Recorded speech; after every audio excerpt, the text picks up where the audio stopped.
ફરી એકવાર નીકળી બળદગાડામાં જાન। 30 જેટલા શણગારાયેલા બળદગાડામાં સવાર થઈને જાનૈયા નીકળ્યા પુત્રવધૂને લેવા। લક્ઝરીઝ કારમાં સવાર થઈને જાન લઈને નીકળવાને બદલે જાન નીકળી છે બળદગાડામાં।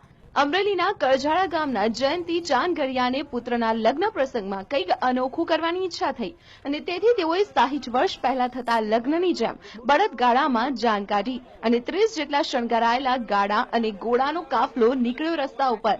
કરજાળા ગામેથી જાન નીકળી અને પહોંચી નેસડી મુકામે તો બળદગાડામાં સવાર જાનૈયા, વરરાજા અને દુલ્હન સહિત સૌ કોઈના ચહેરા પર હતી ખુશી। કોઈ જોયું ન હોય જૂની પરંપરા આપણે માણીને અને લોકોને આનંદ આવે એવી ગામ લોકોને ને મારા મમ્મી પપ્પાને અને મારા સગા સંબંધીઓની બધાની ઈચ્છા હતી। એટલે એને બધાના સાથ સહકારથી અમે એક દિવસ નહીં, 2 દિવસ નહીં, પણ 10-15 દિવસથી જુદા જુદા ગામમાંથી જુદો જુદો સામાન ફેરવીને આ બધી વસ્તુ ભેગી કરી અને આયોજન કર્યું। અલગ લાગે છે, બધાને ગાન બસમાં ને કારમાં આવે છે। મારી જાન અલગથી જૂની પરંપરા રીતે આવેલી છે।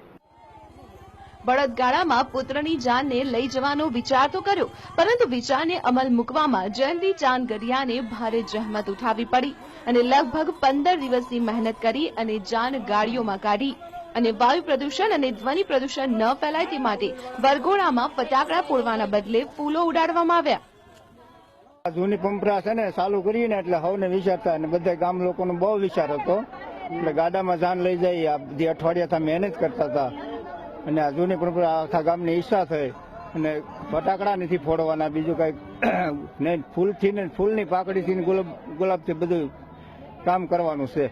ગાડામાં મજા આવે? ગાડામાં બહુ મજા આવે, જૂની પરંપરા છે ને એટલે ચાલ્યા જ કરે। જૂનો સામાન તમે બધો ક્યાંથી ભેગો કર્યો? જૂનો સામાન અડકે પડકે ગામડેથી બધેથી ભેગો કરી અને 10 થી 15 ગાડા શણગાર્યા। અમે 15 દિવસથી આ મહેનત કરતા હતા અને ગામની પણ એવી ભાવના હતી કે ભાઈ નેસડી આપણે કરજાથી 4 કિલોમીટર દૂર છે, તો આવું ક્યાંક જૂની સંસ્કૃતિ ટકાવી રાખવા માટે આવું ક્યાંક આપણે જૂની પેઢીને નવી પેઢીને દેખાડવા માટે આવી બધી મહેનત કરી।